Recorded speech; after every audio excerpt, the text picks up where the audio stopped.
We will start the regular press conference by Minister Motegi. I do not have any initial remarks. If there are any questions, please raise your hand. After you are invited, please come forward to the microphone. Tell us your name and affiliation before the question. Yes, Mr. Murakami, Hokkaido Shimbun, Doshin newspaper. Thank you, Murakami, Hokkaido Shimbun newspaper. Regarding the 1956 Japan-Soviet Joint Declaration, next year will be the 70th anniversary of the declaration. First of all, I would like to ask about the meaning and the significance of this declaration. The second point is the declaration made possible the return of the Japanese nationals detained in the Soviet Union, but even as of today, the collection of the remains are not progressing. What is your view? The third point is the joint declaration explicitly mentions the handover of the two islands of Habuma and Shikotan after the conclusion of a peace treaty. I also ask if the 2018 Singapore Agreement between Russia, which aims to accelerate the negotiation for a treaty based on the declaration, still remains valid. Indeed, next year, since the joint declaration, it will be the 70th anniversary, and this provided for the conclusion of the state of war between the two countries and revived the diplomatic relationship between the two countries and decided the starting point of the negotiation process towards a peace treaty, and it is a fundamental document. Many negotiations have taken place. In addition to the document that you have mentioned, many documents and agreements have been made, and it is now this year.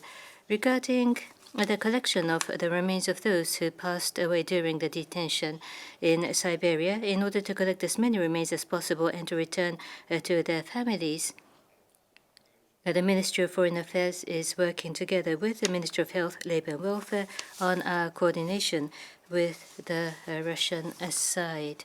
Regarding the agreement that was made in Singapore, which you asked about, as I mentioned earlier, in the event that the negotiation for a peace treaty is resumed, including that agreement, it would only be natural to engage in the negotiation view of the various agreements and documents. Back in 2019, December 2019, when I was the foreign minister, I visited Moscow and I met with Foreign Minister Lavrov for as long as 8 hours. I engaged in negotiation with Minister Lavrov. It is, of course, based on the various agreements made so far. We agreed on that, and we agreed on that as well. We discussed in that way, and how should I say, we sort of engaged in negotiations, so that is the case. Next question. Miyawaki-san, Asahi Shimbun newspaper. Miyawaki, Asahi Shimbun newspaper related to China.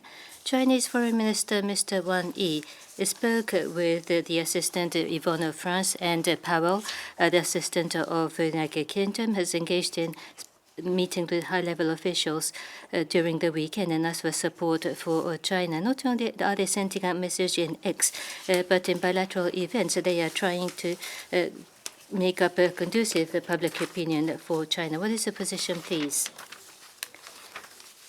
In fact, I am talking with foreign ministers of respective countries or ambassador of respective countries, together with the counterparties of many countries. Whenever I have the opportunity to talk to them, I explain our position in an appropriate manner.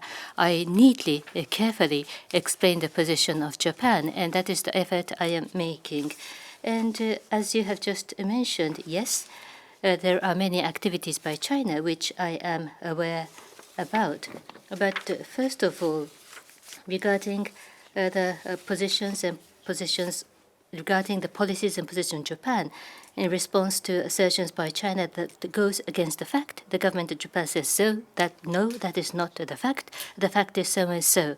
The government is presenting firm rebuttals and dissemination.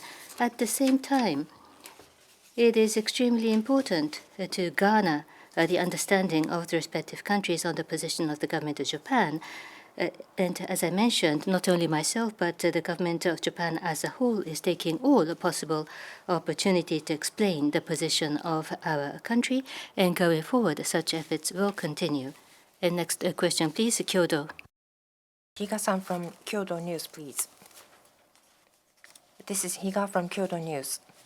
On Japan-China relations, I also have a question. Yesterday, including Representative Yuko Obuchi of LDP, super-partisan members of Japan-China Parliamentary Friendship Association met with Chinese Ambassador Wu Zhenhao to inform him of the intent to visit China before the end of the year. Mr. Tsutsui, the Keiran chair, also met Ambassador Wu to request acceptance of visit to China by Japanese delegation in January next year. As Japan-China relations sour, what do you think is the significance of continuing exchange by the members of parliament and business communities? How does Ministry of Foreign Affairs plan to support them? I may have repeatedly stated this, but comprehensive promotion of mutually beneficial relations based on a common strategic interest in building constructive and stable Japan-China relations are policies that are consistent between China and Japan. And on the part of the government, be it by parliamentarians or by business community at various different levels, in various different fields, to build on a dialogue and exchange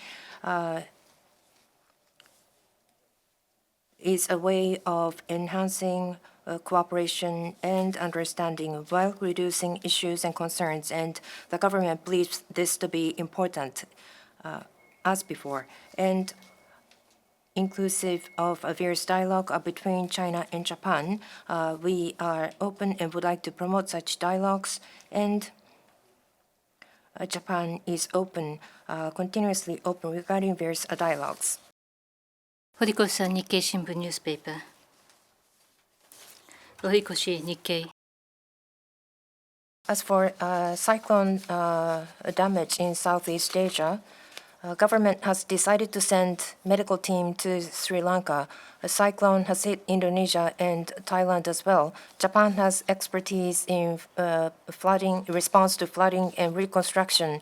How will that be leveraged in the assistance this time? If there are other assistance considered in addition to dispatch of medical teams, could you discuss them? Lastly, about spending money on such foreign assistance, there are some criticisms about providing development assistance and disaster response assistance to the developing countries. What are the benefits for Japan? What is your view? The three countries that you have mentioned suffered greatly, and I would like to express my deep condolences to the victims because there are a large number of victims. These are very important countries for Japan, and to provide the necessary assistance is only a matter of course in my view. Is there a large criticism? I do not believe so. Humanitarian issues, on such issues, Japan is a country that makes a great effort in providing such a humanitarian assistance. On this point, based on the request from Sri Lankan government, Japanese government has decided to provide emergency aid supplies and dispatch international emergency rescue team and medical team. Medical team is expected to leave Japan tomorrow. And from Thailand, based on request from Thailand, Japan also has decided to provide emergency aid supplies which were delivered today. As for Indonesia, there has been cyclone damage, and currently JICA expert is sent to affected areas to ascertain needs for assistance, to identify what needs there are. Further questions, please? Yes, Tribune News, Mr. Sushiro, Indonesia. I'm Susilo from Tribune News. Japanese ambassador to Indonesia is my question. When do you expect the new Japanese ambassador to Indonesia to be appointed? If the ambassador has not been dispatched to Indonesia yet, I wanted to interview the new ambassador. I understand that you're willing to interview, and we would like to decide as soon as possible. Indonesia and Japan are countries that have close, friendly, cooperative relations as comprehensive strategic partners. Japan considers important to strengthen bilateral relations and cooperation regionally and internationally with Indonesia. Last month, at Japan-Indonesia Foreign and Defense Ministerial meeting at 2+2, I myself have affirmed such importance of strengthening of cooperative relations. The dinner was held with Minister Sugiono to discuss strengthening of cooperative relations and potential cooperation wide-ranging areas, be it fishing or climate change response or energy policy. Inclusive of these areas, we would like to deepen cooperation, and we have agreed on this. As for the new ambassador from Japan to Indonesia, it has not been decided as of now, but in view of the importance of Indonesia, at the earliest possible timing, we would like to send ambassador so that partnership between the two countries will be developed in many fields as much as possible. We would like to identify the right person, and you may not be able to catch time for interview, so I wanted to notify you of this. We will end the press meeting. Thank you very much.